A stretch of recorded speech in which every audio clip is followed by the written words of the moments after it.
Hello and good morning to all students. Ninth class के अंदर maths में आज हम स्टार्ट कर रहे हैं चैप्टर नंबर 8 क्वाड्रिलेटरल्स। ठीक है, और चैप्टर नंबर 8 क्वाड्रिलेटरल से पहले हमने चैप्टर नंबर 7 किया था ट्राइंगल का। उस चैप्टर के अंदर बहुत सारी हमने ट्राइंगल की बातें की। ट्राइंगल की कुछ प्रॉपर्टी जो आपको नहीं पता थी वो आपने सीखी है। अब उससे जो रिलेटेड एनटीएससी ओलंपियाड वगैरह के अंदर क्वेश्चंस आते हैं उसकी मैं आपको एक दो दिन बाद में शीट दूंगा। ठीक है ना, कुछ न्यूमेरिकल्स जो प्रीवियस एग्जाम्स के अंदर आ रखे हैं उन चैप्टर से रिलेटेड। ठीक है ना, हमने जो क्वेश्चंस किए हैं अब तक एक्सरसाइज के अंदर 7th के अंदर और 6 वाले चैप्टर के अंदर वो हमने सिर्फ बोर्ड के लेवल से किए हैं। एनटीएससी ओलंपियाड लेवल से उस तरह के क्वेश्चंस नहीं आते, थोड़े अच्छे लेवल के क्वेश्चन आते हैं और न्यूमेरिकल पार्ट आता है, उसकी क्वेश्चंस भी हम डिस्कस करेंगे बाद में। अभी पहले हमारा इंटेंशन है सिलेबस को कंप्लीट करना, जो हमारा 8 वाला चैप्टर है। अब इस 8 वाले चैप्टर जिस तरह मैंने आपको बताया ज्योमेट्री हमने स्टार्ट की चैप्टर नंबर 5 से। ठीक है ना, यूक्लिड ज्योमेट्री से। यूक्लिड के बाद हमने 6 वाला चैप्टर पढ़ा है लाइन्स एंड एंगल का। अगर आपने 6 वाला चैप्टर लाइन्स एंड एंगल का ढंग से नहीं पढ़ा है तो आपको चैप्टर नंबर 7 बिल्कुल भी समझ में नहीं आएगा, क्योंकि आपको लाइन्स एंड एंगल समझने के बाद ही आप चैप्टर नंबर 7 पे आते हो, ट्राइंगल पे आते हो। और अगर आपने चैप्टर नंबर 7 ट्राइंगल को ढंग से नहीं पढ़ा है तो आपका इस चैप्टर को पढ़ने का कोई भी अर्थ नहीं है बेटा, इसको पढ़ने का आपका कोई मतलब नहीं। इसलिए पहले आप जाए चैप्टर नंबर 7 पढ़े फिर इसके ऊपर आए। क्यों? क्योंकि इस चैप्टर के अंदर हम पूरा वही काम करेंगे जो हमने चैप्टर नंबर 7 के अंदर ट्राइंगल के अंदर किया था, दो ट्राइंगल को कॉन्ग्रुएंट प्रूफ करना। अब यहाँ पे चैप्टर का नाम है क्वाड्रिलेटरल। क्वाड का मतलब होता है 4 और लेटरल का मतलब होता है साइड्स। तो 4 साइड से मिलकर बनने वाला ज्योमेट्री का जो शेप होता है उसको कहते हैं क्वाड्रिलेटरल। ठीक है ना, अब 4 साइड से मिलकर बनने वाले बहुत सारे शेप आपने पढ़े हैं, रेक्टेंगल, स्क्वायर, रोम्बस, पैरेललोग्राम वगैरह, उन सभी की हम यहाँ पर डिटेल में चर्चा करेंगे। सो अब यहाँ पे हम करेंगे क्या, हम यहाँ पे बिल्कुल जो ट्राइंगल वाले चैप्टर में किया, अब जैसे कि रेक्टेंगल है, रेक्टेंगल को 2 पार्ट में अगर आप 2 ट्राइंगल के अंदर डिवाइड कर लेंगे सो फिर वो 2 ट्राइंगल की कॉन्ग्रुएंसी प्रूफ करेंगे, उस तरह से पूरा चैप्टर ये चलेगा। ठीक है ना, जो एडिशनल पार्ट इस चैप्टर के अंदर आएगा जो कि ट्राइंगल से एडिशनल है वो ये है कि क्वाड्रिलेटरल की खुद की कुछ प्रॉपर्टी है। जैसे ट्राइंगल की प्रॉपर्टी होती है ना कि 3 साइड का सम 3 एंगल का सम 180 होता है, उसी तरह से इसके भी कुछ प्रॉपर्टीज है, वो प्रॉपर्टी देखेंगे। और अगर आपको ट्राइंगल का चैप्टर नहीं समझ में आया तो मेरी रिक्वेस्ट आपसे ये है कि इस चैप्टर को स्टार्ट करने से 1-2 दिन पहले आप लोग पहले चैप्टर नंबर 7 का रिवीजन करें, उसके बाद में इस चैप्टर पे आए। बिल्कुल पहले सीधा इसके ऊपर नहीं कूद के आए बेटा, ये बिल्कुल समझ में नहीं आएगा आपको। ठीक है ना, चलिए। सो चैप्टर नंबर 8 है क्वाड्रिलेटरल का। अब क्वाड्रिलेटरल नाम से आपको बता दिया, क्वाड का मतलब होता है 4 एंड लेटरल्स का मतलब होता है साइड्स। तो 4 साइड से मिलके बनने वाला ज्योमेट्री का कोई भी शेप उसको बोलते हैं क्वाड्रिलेटरल। मतलब रेक्टेंगल भी एक क्वाड्रिलेटरल है, पैरेललोग्राम भी एक क्वाड्रिलेटरल है, स्क्वायर भी एक क्वाड्रिलेटरल है, और रोम्बस वगैरह और बहुत सारे आपने पढ़े हैं, वो सारे कैसे हैं, क्वाड्रिलेटरल से। ठीक है ना, तो सबसे पहले आपको मीनिंग समझ में आ गया क्वाड्रिलेटरल क्या होता है। अब देखिए, अब सबसे पहला जो टॉपिक हम स्टार्ट करते हैं वो यही समझ लेते हैं, टाइप्स ऑफ क्वाड्रिलेटरल।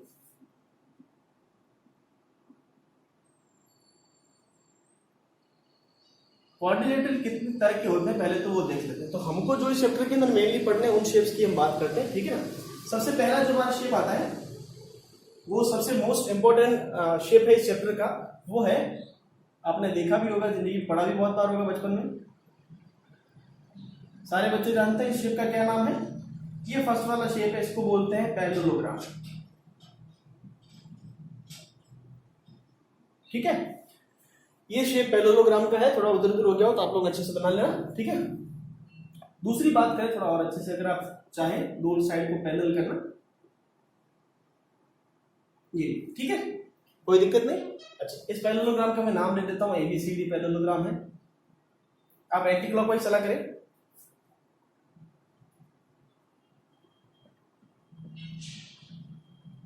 ठीक है, तो सबसे पहला जो क्वाड्रिलेटरल हम पढ़ेंगे वो है पैरेललोग्राम। अब पैरेललोग्राम क्या होता है सर, तो पैरेललोग्राम की प्रॉपर्टी है कि इसकी 2 अपोजिट साइड से होती है, वो इक्वल भी होती है और पैरेलल भी होती है। इक्वल को इस तरह से दिखाते हैं, पैरेलल को इस तरह से दिखाते हैं एरो बना के। ठीक है ना, ये हम लाइन के ऊपर अगर इस तरह से 2 एरो बना दे तो ये दोनों लाइन पैरेलल ऐसे शो करता है, और जब ये लाइंस बनाते हैं इसका मतलब है कि दोनों इक्वल है। इसी तरह से ये 2 लाइंस जो है ये भी पैरेलल होती है और इक्वल होती है। ठीक है ना, तो एक पैरेललोग्राम के अंदर एक ऐसा क्वाड्रिलेटरल है पैरेललोग्राम जिसके अंदर 2 अपोजिट साइड्स पैरेलल और इक्वल होती है। ठीक है, चलिए दूसरा जो हम शेप पढ़ेंगे, अब इसी का छोटा भाई एक आता है कि आप समझिए ऐसे कि ये पैरेललोग्राम है ना, इसको आप धीरे धीरे करके ऐसे सीधा करने की कोशिश कर रहे हैं। ठीक है ना, तो आपको एक टाइम पे आके एक ऐसा शेप मिलेगा जिसको आप लगभग तो फर्स्ट क्लास से ही पढ़ते आ रहे हैं, इसका नाम है रेक्टेंगल। PQRS मैंने नाम दे दिया। और ये होता है रेक्टेंगल। अब रेक्टेंगल जो होता है वो इसी का छोटा भाई होता है, मतलब पैरेललोग्राम का ही छोटा भाई है। तो ये बिल्कुल उसी तरह काम करता है जिस तरह पैरेललोग्राम काम करता है, ठीक है ना। अब इसमें डिफरेंस क्या है बता देता हूं अभी। अब रेक्टेंगल और पैरेललोग्राम में क्या डिफरेंस होता है, सबसे पहला जो सिमिलरिटी क्या है, इसके अंदर भी दो सामने वाली साइड जो अपोजिट साइड्स होती है वो इक्वल होती है और पैरेलल होती है, ठीक है ना। ये साइड इसके पैरेलल है, ये दोनों साइड इक्वल भी होती है और पैरेलल भी होती है। तो इन दोनों में डिफरेंस क्या है, रेक्टेंगल के अंदर जो 4 एंगल्स होते हैं, या फिर आप ऐसा बोले कि एटलीस्ट एक एंगल जो होता है वो 90 डिग्री का होता है। तो एक ऐसा क्वाड्रिलेटरल जिसके अंदर एटलीस्ट एक एंगल जो 90 डिग्री का हो और अपोजिट साइड इक्वल और पैरेलल हो, उसे कहते हैं क्वाड्रिलेटरल, उसे कहते हैं रेक्टेंगल, सॉरी। और रेक्टेंगल के अंदर जो सारे इंटीरियर एंगल्स 4 के 4 इंटीरियर एंगल होते हैं वो कितने होते हैं, 90 डिग्री के होते हैं, ठीक है। उसके बाद जो हम शेप पढ़ेंगे तो ये आपको डिफरेंस समझिए। आप अभी तो आपको छोटी बात लग रही है कि ये पैरेललोग्राम रेक्टेंगल सर हमको पता है, लेकिन ये जो क्वेश्चन के अंदर अप्लाई होगा, आपको बोलेगा कि आप प्रूफ कीजिए कि दिया हुआ क्वाड्रिलेटरल पैरेललोग्राम है या रेक्टेंगल है, वहां आपको दिक्कत करेगा। तो आप पहले समझे कि इनमें डिफरेंस क्या है। डिफरेंस ये इन दोनों की अपोजिट साइड इक्वल भी है, पैरेलल भी है, ये तो सिमिलरिटी है। तो इसमें एक एंगल 90 डिग्री का आप अगर प्रूफ करोगे तो वो रेक्टेंगल बन जाएगा, और आपने ये प्रूफ किया कि अपोजिट साइड इक्वल और पैरेलल है, तो क्या गिना जाएगा, पैरेललोग्राम गिना जाएगा, ठीक है ना। इसी तरह से अगर इस शेप के अंदर मैं ऐसे बोलूं कि भाई ये वाली साइड अपोजिट साइड इक्वल थी ना, अब मैं ऐसे कहता हूं कि 4 साइड अगर इक्वल हो जाए, ठीक है ना, इक्वल हो और पैरेलल हो, तो उसका एक छोटा शेप बनता है, उसको बोलते हैं रोम्बस। जानते हैं सारे? नहीं जानते तो आज से जान लें। इसका नाम दे देते हैं A dash, B dash, C dash और D डैश, ठीक है। ये है रोम्बस। रोम्बस की क्या क्वालिटी होती है, रोम्बस की चारों साइड इक्वल होती है और अपोजिट साइड एक दूसरे के पैरेलल होती है, कोई दिक्कत नहीं, ठीक है ना। ये है रोम्बस आपका थर्ड शेप। इसकी 4 साइड बिल्कुल स्क्वायर की तरह एक दूसरे की इक्वल होती है और पैरेलल भी होती है, क्लियर। चलिए अब इसका छोटा भाई जो होता है उसका नाम है स्क्वायर। अब स्क्वायर क्या होता है, तो रोम्बस को आप उसकी एजेस से इस तरह से कंप्रेस करना शुरू करेंगे कि वो उसके जो एडजेसेंट साइड से, एडजेसेंट साइड का मतलब होता है पास वाली साइड, और एक दूसरे के पास वाली साइड, इनको बोलते हैं एडजेसेंट साइड। ये वाली साइड इसके एडजेसेंट है, ये वाली साइड बिल्कुल पास वाली साइड को बोलते हैं एडजेसेंट साइड, और अपोजिट तो आप समझते ही हैं। अब ये जो शेप बना जिसके अंदर 4 के 4 इंटीरियर एंगल्स 90 डिग्री के होते हैं, इसको मैं नाम देता हूं P dash, Q dash, R dash, S dash, ठीक है ना। और अपोजिट साइड इक्वल भी होती है और पैरेलल भी होती है, ठीक है ना। तो 4 साइड्स इक्वल होती है और पैरेलल होती है, ठीक है। तो ये 4 तरह के शेप तो आपको लगभग आपने पढ़ रखे होंगे। एक और शेप जो आता है, 2 और शेप आते हैं हमारे। शेप नंबर 5 वाला हमारा ये first, second, third, fourth, 5th वाला जो शेप आता है वो आता है आपका ट्रेपीजियम का। ट्रेपीजियम की शेप के बहुत सारे मतलब उसके मीनिंग बहुत सारे, उसके शेप भी अलग अलग। एक ऐसा भी ट्रेपीजियम होता है, ये भी ट्रेपीजियम गिना जाता है, ठीक है ना, जैसे कि एक साइड। अब डिफरेंस क्या है, ट्रेपीजियम की डेफिनेशन ये होती है कि एक ऐसा शेप जिसके अंदर आपको, जैसे इसको मान लेते हैं हम,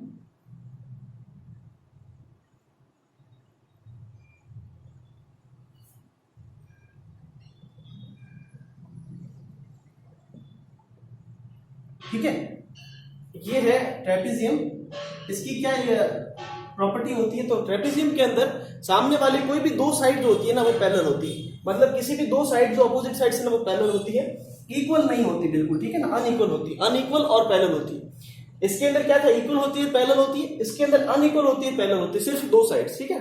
बाकी 2 साइड के बारे में हमें कोई जानकारी नहीं है, वो साइड किसी भी तरह से हो सकती है, ठीक है ना, जैसे इस तरह से भी बन सकती है 90 डिग्री के एंगल पर भी, इस तरह से भी बन सकती है, ठीक है ना। सो इसको बोलते हैं ट्रेपीजियम, क्लियर, ठीक है ना। इसके भी एरिया का फॉर्मूला, इन सभी के एरिया का फॉर्मूला की लास्ट में बात करेंगे हम, पहले सिर्फ शेप समझते हैं। और एक जो लास्ट वाला शेप आपकी बुक में दे रखा है वो आपने बहुत उड़ाया है, ठीक है ना, वो शेप आप बचपन से खेलते आ रहे हैं उसके साथ में।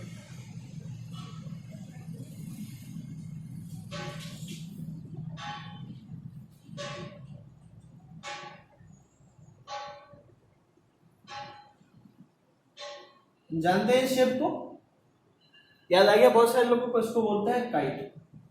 क्या बोलते हैं, काइट। आपने बचपन में बहुत उड़ाई, आज भी उड़ा रहे हैं, ये काइट है। इसकी क्या प्रॉपर्टी होती है, ये एक ऐसा क्वाड्रिलेटरल है जिसकी एडजेसेंट साइड जो है ना वो इक्वल होती है, ये दोनों इक्वल है और ये दोनों इक्वल होती है। ये शेप जो है वो काइट का शेप, ठीक है। तो ये मेनली 6 तरह के क्वाड्रिलेटरल्स जो हमको है वो हमको स्टडी करना है। उनमें से सबसे मोस्ट इंपॉर्टेंट जो हमारा है क्वाड्रिलेटरल वो है पैरेललोग्राम। अगर आपने पैरेललोग्राम को समझ लिया अच्छे तरीके से तो बेटा आपका ये चैप्टर 80% कवर हो जाएगा, ठीक है ना। आपको 80% इस चैप्टर के अंदर क्वेश्चन देखने को मिलेंगे, 70 से 80% वो इसी पे घूम फिर के मिलेंगे। क्यों ऐसा है? क्योंकि आप समझिए कि जो 4 साइड से मिलकर बनने वाले शेप होते हैं उनको बोलते हैं क्वाड्रिलेटरल। क्वाड्रिलेटरल का भी एक सब पार्ट जो है वो है पैरेललोग्राम। एक ऐसा क्वाड्रिलेटरल जिसके अंदर जो अपोजिट साइड होती है वो इक्वल और पैरेलल होती है उसको बोलते हैं पैरेललोग्राम। अब बाकी के जो आपको शेप दिख रहे हैं ना रेक्टेंगल, अब रेक्टेंगल की डेफिनेशन बोलिए। इसकी भी तो अपोजिट साइड इक्वल होती है, अपोजिट साइड इक्वल और पैरेलल होती है। तो जो अगर किसी भी शेप के अंदर दो अपोजिट साइड इक्वल और पैरेलल होगी तो क्या वो पैरेललोग्राम नहीं होगा? तो इस डेफिनेशन से रेक्टेंगल भी क्या कहलाता है? पैरेललोग्राम कहलाता है। रोम्बस को देखिए, रोम्बस के अंदर भी दो अपोजिट साइड इक्वल भी होती है और पैरेलल भी होती है, इसलिए रोम्बस को भी पैरेललोग्राम कहा जाता है। और स्क्वायर को भी समझ गए ना। तो रेक्टेंगल, रोम्बस, स्क्वायर और रोम्बस ये सब के सब क्या है? पैरेललोग्राम के ही पार्ट है, ठीक है ना। ये स्क्वायर है, ये सब के सब किसके? पैरेललोग्राम के ही पार्ट है। समझ आ गई बात? तो हम मैक्सिमम केसेस के अंदर इसी की बात करेंगे। कुछ थ्योरम आपकी आधी इस चैप्टर की थ्योरम तो इसी के बेस आएगी और सभी को अच्छे तरीके से प्रूव करेंगे, समझेंगे। पहले इनको अच्छे तरीके से उतार ले, थोड़ा बहुत डिफरेंशिएट करना सीख जाए, ठीक है। नोट कीजिए इसको।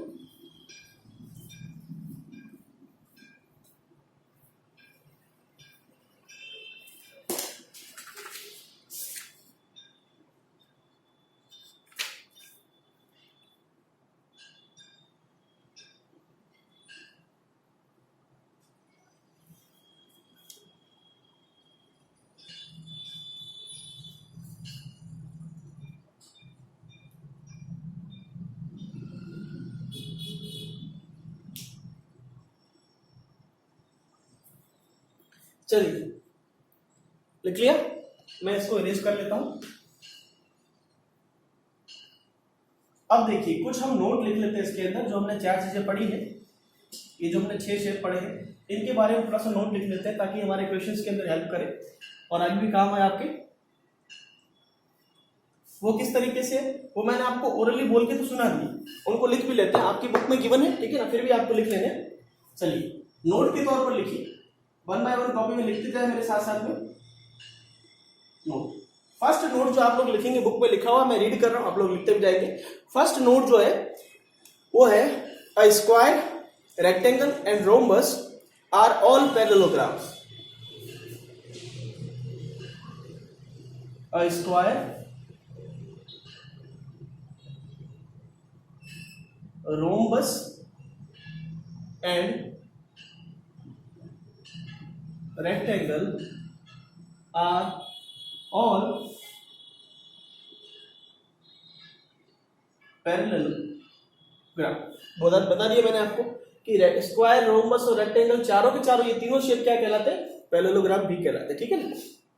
सेकंड वाला जो पॉइंट है, ध्यान से ये पॉइंट जो है अच्छे पॉइंट है, ठीक है ना। ये एग्जाम के अंदर आपके काम आएंगे, जो अच्छे कंपटीशन एग्जाम है वहां पे भी काम आएंगे आपके। दूसरा पॉइंट है a square is rectangle and also a rhombus. A square is a rectangle and also a rhombus।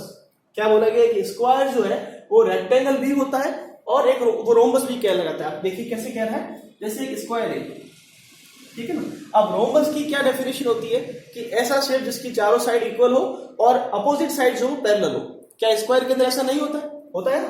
Opposite side जो होती है वो पैरेलल भी होती है और जो 4 साइड है वो इक्वल भी होती है एक दूसरे के, ठीक है ना। तो हम कह सकते हैं कि स्क्वायर जो है वो रोम्बस भी कहलाता है, ठीक है ना। लेकिन रोम्बस स्क्वायर नहीं होता है, बात समझे आप। स्क्वायर जो है वो रोम्बस कहलाता है लेकिन रोम्बस जो है स्क्वायर नहीं होता है। फॉर एग्जाम्पल मैं ये बोलूं कि जैसे ये रोम्बस है, ये रोम्बस स्क्वायर नहीं हो सकता। क्यों? क्योंकि स्क्वायर आप इसको इस तरह से कह सकते हैं कि जो एक स्क्वायर है वो रोम्बस हो सकता है लेकिन एक रोम्बस वापस स्क्वायर नहीं बन सकता। क्यों? क्योंकि स्क्वायर के अंदर जो 4 एंगल होते हैं वो 90 डिग्री पे होते हैं, इंटीरियर एंगल, लेकिन रोम्बस के अंदर 4 एंगल 90 डिग्री पे नहीं होते। क्लियर है ना, ठीक है ना। सो स्क्वायर एक रेक्टेंगल भी होता है। रेक्टेंगल तो क्यों होता है समझ गए ना बात को, क्योंकि अपोजिट साइड इक्वल होती है, मतलब चारों साइड इक्वल है तो अपोजिट साइड भी इक्वल होगी ना बेटा, ठीक है। चलिए अगली बात करते हैं, अगला पॉइंट है a parallelogram is a trapezium. एक पैरेललोग्राम ट्रेपेजियम होता है। अब सोचिए ट्रेपेजियम क्या होता है। ट्रेपेजियम का शेप हमने देखा कि कोई भी ऐसा शेप जिसकी दो अपोजिट साइड क्या होती है, पैरेलल होती है। कोई भी दो अपोजिट साइड, ठीक है ना, पैरेलल होती है, इक्वल की कोई बात नहीं, उसको कहते हैं ट्रेपेजियम। तो मेरे को बताइए पैरेललोग्राम जो होता है क्या उसके अंदर कोई भी दो साइड पैरेलल नहीं होती है क्या? होती है ना बेटा, ये दो साइड कोई भी पैरेलल है या ये दो साइड पैरेलल होती है कि नहीं, ठीक है ना। सो हम कह सकते हैं कि एक पैरेललोग्राम जो होता है वो ट्रेपेजियम होता है, लेकिन ट्रेपेजियम कभी भी पैरेललोग्राम नहीं होता है, ठीक है ना। सारे आप ऐसे कह सकते हैं कि सारे पैरेललोग्राम्स ट्रेपेजियम हो सकते हैं, लेकिन सारे ट्रेपेजियम पैरेललोग्राम नहीं हो सकते, ठीक है ना। ये सारे पॉइंट अच्छे पॉइंट, ठीक है, समझ गया आप बात को, क्या हम कहना चाह रहे हैं पॉइंट्स के अंदर। साथ साथ में आप डायग्राम बनाना चाहे तो भी बना सकते हैं। फोर्थ वाला पॉइंट दे रखा है, kite is not a parallelogram. अब देखिए ये हमारी रही पतंग। अब ये कह रहा है कि ये है पैरेललोग्राम, ठीक है ना। अब इन्होंने ये बोला है कि कल ये पैरेललोग्राम नहीं हो सकती। क्यों नहीं हो सकती? क्योंकि पैरेललोग्राम की प्रॉपर्टी क्या है कि अपोजिट साइड इक्वल होती है, पैरेलल होती है। इनमें ये अपोजिट साइड पैरेलल तो होती है लेकिन एक दूसरे की इक्वल नहीं होती है, ठीक है ना। एडजेसेंट साइड इक्वल है लेकिन अपोजिट साइड इक्वल नहीं होती। सीधी सीधी बात है, कोई ज्यादा बड़ी बात नहीं। अगला पॉइंट दे रखा है ट्रेपेजियम इज नॉट पैरेललोग्राम। देखो इसका रिवर्स है। अब आपने जितने सारे पॉइंट लिखे इसका रिवर्स भी ट्रू है। मतलब कैसे?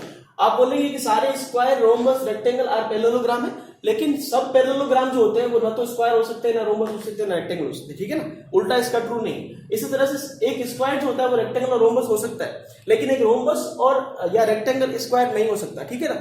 ये उसका उल्टा सही नहीं है। इसी तरह से एक पैरेललोग्राम ट्रेपेजियम हो सकता है लेकिन एक ट्रेपेजियम पैरेललोग्राम नहीं हो सकता। उसी तरह से एक पतंग जो है वो पैरेललोग्राम हो सकती है लेकिन पैरेललोग्राम काइट नहीं हो सकती। क्लियर? सॉरी, एक काइट जो है पैरेललोग्राम कभी नहीं हो सकती। तो ये वाला नॉर वाला एक एजम्पशन आप याद रखें। और चार सिंपल से पॉइंट है, याद रखने की चीजें हैं। कभी कभी एग्जाम में डायरेक्ट भी पूछा गया है कुछ कंपटीशन एग्जाम के अंदर, तो आप लोग याद रखा करें। स्टेटमेंट टाइप क्वेश्चन के अंदर ये आता है, वैसे नोट कर लीजिए इसको।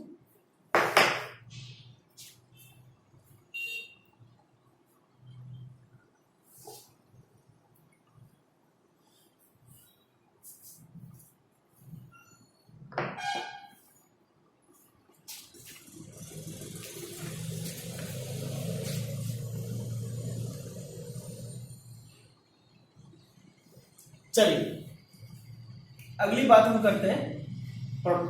अब इसकी बात मैंने आपको बोला कि पैरेललोग्राम का जो हमारा टॉपिक है सबसे ज्यादा इंपॉर्टेंट टॉपिक है इस चैप्टर के अंदर। सो हम उसी पे पहले चर्चा कर लेते हैं, उसी को पहले अच्छे से समझ लेते हैं ताकि बाकी सारे शेप हमको समझ में अच्छे से आ जाए, ठीक है। चलिए सो हेडिंग डालिए, प्रॉपर्टीज ऑफ पैरेललोग्राम।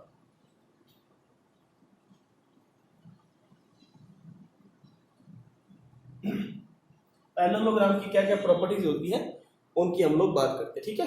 सबसे फर्स्ट अब ये जो प्रॉपर्टीज है इनको हम लोग प्रूफ भी करेंगे, ठीक है ना। सो साथ साथ में हम, और ये थ्योरम के रूप में आपको दे रखी है। अब ये जो प्रॉपर्टीज की मैं बात कर रहा हूँ वो थ्योरम 8.1, 8.2, 8.3, 4 ये सारी जो थ्योरम है, ये 4 थ्योरम जो आपके 8.1 से लेकर 8.4 तक ये पैरेललोग्राम की प्रॉपर्टी पर ही बेस है। इन 4 थ्योरम को मैं स्टेटमेंट पढ़ रहा हूँ, ठीक है ना। स्टेटमेंट पढ़ के फिर 1 बाय 1 मैं इनको प्रूफ करके आपको दिखा दे रहा हूं, ठीक है ना। एक ही डायग्राम के अंदर सब के सब प्रूफ हो जाएंगे बिना किसी चिंता के, ठीक है। चलिए तो सबसे पहले बात करें प्रॉपर्टीज ऑफ पैरेललोग्राम के अंदर। फर्स्ट प्रॉपर्टी जो होती है पैरेललोग्राम की वो हमारी थ्योरम है 8.1। क्या प्रॉपर्टी है लिखिए। तो सबसे पहली प्रॉपर्टी है डायगोनल। अब देखिए आपने जैसे ये साइड है, ये रेक्टेंगल, ये कोई भी पैरेललोग्राम है, ये साइड है इसकी 4 साइड है, ठीक है ना। अब किसी भी दो वर्टिसेस, अपोजिट वर्टिसेस समझते हो ना भाई, ये जो एंड पॉइंट्स है ये वर्टिसेस है। किसी भी दो अपोजिट वर्टिसेस को जो मिलाते हैं ना इसको बोलते हैं डायगोनल्स, ठीक है। दो अपोजिट वर्टिसेस को मिलाने वाली लाइन को क्या कहते हैं। अब चलिए तो सबसे पहला वाला 8.1 का थ्योरम हमारा यही है लिखते जाए मेरे साथ।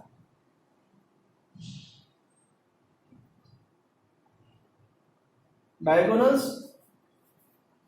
Of a parallelogram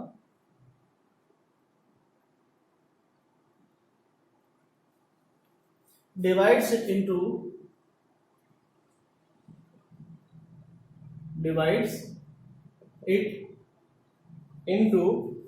two congruent triangles.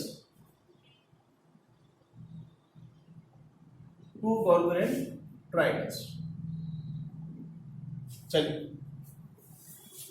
क्या कहना चाहता है। फर्स्ट वाला ये प्रॉपर्टी है एक पैरेललोग्राम की, पैरेललोग्राम के अंदर अब कहना क्या चाहता है, पहले डायग्राम से अभी प्रूफ नहीं करेंगे, सिर्फ आप स्टेटमेंट लिखेंगे, उसके बाद आप प्रूफ करेंगे। जैसे ये पैरेललोग्राम है एबीसीडी मान लेते हैं, ये कोई एबीसीडी पैरेललोग्राम। अब ये कहना चाहता है कि एबीसीडी पैरेललोग्राम के अंदर कोई भी एक डायगोनल, ये डायगोनल है, दो वर्टिसेस को, दो अपोजिट वर्टिसेस को मिलाने वाली लाइन को कहते हैं डायगोनल। किसी भी एक डायगोनल को अगर हम ड्रॉ करें तो वो उस पैरेललोग्राम को दो इक्वल पार्ट में डिवाइड करता है, मतलब दो इक्वल कॉन्ग्रुएंट ट्रायंगल के अंदर डिवाइड करता है। ये ट्रायंगल और ये ट्रायंगल दोनों कैसे होंगे, कॉन्ग्रुएंट होंगे। कॉन्ग्रुएंट का मतलब कि ये दोनों एक दूसरे को सुपर इम्पोज करेंगे, एक दूसरे के ऊपर पूरी तरह से सेट बैठेंगे। कैसे कैसे भाई, ये वाली साइड इसके इक्वल है, ये वाली साइड इसके इक्वल है, बीच वाली साइड कॉमन आपको दिख रही है, ठीक है ना। लेकिन हमको पहले पैरेललोग्राम के अंदर ये प्रूफ करना पड़ेगा कि दोनों ट्रायंगल कॉन्ग्रुएंट है, उसके बाद ही आप ये प्रूफ कर पाएंगे कि सामने वाली साइड जो है वो इक्वल है, ठीक है। चलिए तो पहली प्रॉपर्टी समझ में आ गई। अब इसका उल्टा भी सही है कि अगर किसी आप जैसे कि ये वाला आपने बोला डायगोनल के अंदर पैरेललोग्राम के अंदर दो इक्वल पार्ट के, दो इक्वल कॉन्ग्रुएंट ट्रायंगल के अंदर डिवाइड करता है। अब अगर किसी क्वाड्रिलेटरल के अंदर अगर दो इक्वल कॉन्ग्रुएंट ट्रायंगल आ रहे हैं ना, तो उसको क्या कहते हैं, आप पैरेललोग्राम कहते हैं। इसका रिवर्स भी दोनों के लिए सही है। तो एक तरह से आप 8 थ्योरम एक साथ में प्रूफ करते हैं। इसके अंदर 2 थ्योरम है, ठीक है ना, इसका अपोजिट भी आपको पूछा जाता है और ये खुद भी पूछा जाता है, ठीक है ना। तो सेकंड वाला जो आपका आता है एक के साथ में 2 है, हम इस तरह से 8 थ्योरम्स को एक साथ में प्रूफ कर लेंगे। चलिए दूसरा जो स्टेटमेंट आता है, in a parallelogram opposite sides are equal. In a parallelogram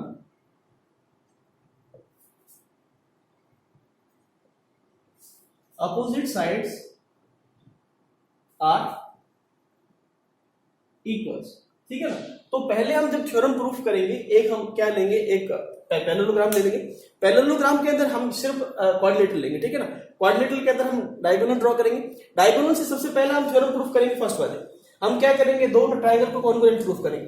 जब दो ट्रायंगल को आप कॉन्ग्रुएंट प्रूफ करोगे तो उसके बाद 1 बाय 1 सारी थ्योरम अपने आप प्रूफ होती जाएगी। अब देखिए क्या लिखा है, in a parallelogram opposite sides are equal. तो आप जब दो ट्रायंगल को कॉन्ग्रुएंट प्रूफ कर लोगे तो उसके एडजेसेंट पार्ट इक्वल हो जाएंगे, तो आपको अपोजिट साइड जो है वो इक्वल प्रूफ हो जाएगी, ठीक है ना। इसी तरह से अपोजिट एंगल जो होते हैं पैरेललोग्राम के अंदर वो भी इक्वल होते हैं, ठीक है। और इसका अपोजिट भी सत्य है। कैसे कि अगर किसी भी क्वाड्रिलेटरल के अंदर अपोजिट साइड्स इक्वल होते हैं उसको क्या कहते हैं, पैरेललोग्राम कहते हैं, ठीक है। तीसरी वाली बात, तीसरी वाली प्रॉपर्टी जो हमारी थ्योरम है 8.3 उसका स्टेटमेंट है,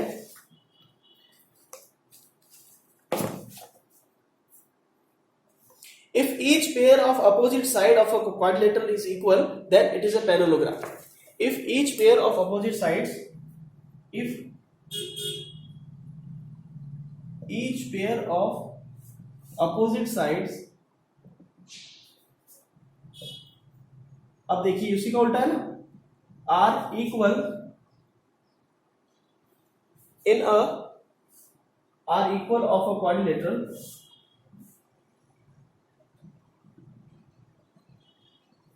then it is a parallelogram, ठीक है ना। इसी का रिवर्स है जो हमने ऊपर पढ़ा है, सही। मैंने बोला दोनों चीज आपके लिए सही है। आगे बढ़ते हैं। प्रॉपर्टी 4 क्या है, प्रॉपर्टी 4 पैरेललोग्राम की है। In a parallelogram opposite angles are equal, बहुत ही इंपॉर्टेंट प्रॉपर्टी है ये। तो आपकी मैक्सिमम क्वेश्चंस के अंदर आप एनटीएससी ओलंपियाड के अंदर देखो ना, तो इस क्वेश्चन के ऊपर बहुत सारे क्वेश्चन, मेजरली क्वेश्चन इसके ऊपर आपको मिलेंगे, ठीक है ना। So in a parallelogram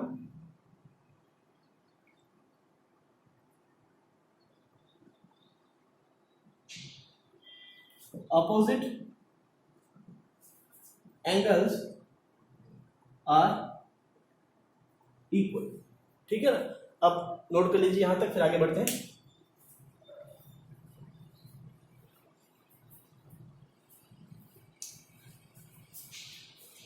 so in properties को आपको पहली बात तो याद रखना है दूसरा, जब भी क्वेश्चन के अंदर काम में आए एज अ थ्योरम आपको उसको काम में लेना है, ठीक है ना। और इन सारे थ्योरम के प्रूफ हम नेक्स्ट लेक्चर में करेंगे। उसके बाद हम देखेंगे क्वाड्रिलेटरल के अंदर 4 एंगल है, तो 4 एंगल का सम कितना होता है, 360 होता है, ये भी हम प्रूफ करेंगे। रेक्टेंगल एक पैरेललोग्राम कैसे बनता है, उस पर भी क्वेश्चन है, वो भी हम प्रूफ करेंगे। वेराइटी ऑफ क्वेश्चन के अंदर आपको मिलेंगे। तो आपको पहले तो जो आपको प्रॉपर्टीज लिखवाई है और कितने तरह के पैरेललोग्राम लिखवाए, सॉरी क्वाड्रिलेटरल लिखवाए, वो आपको ढंग से पढ़ने हैं। आज का लेक्चर इंट्रोडक्शन का आप अच्छे तरीके से पढ़े, फिर नेक्स्ट लेक्चर के अंदर हम करेंगे कि किस तरह से इसके डेरिवेशंस आते हैं, ठीक है। Thank you.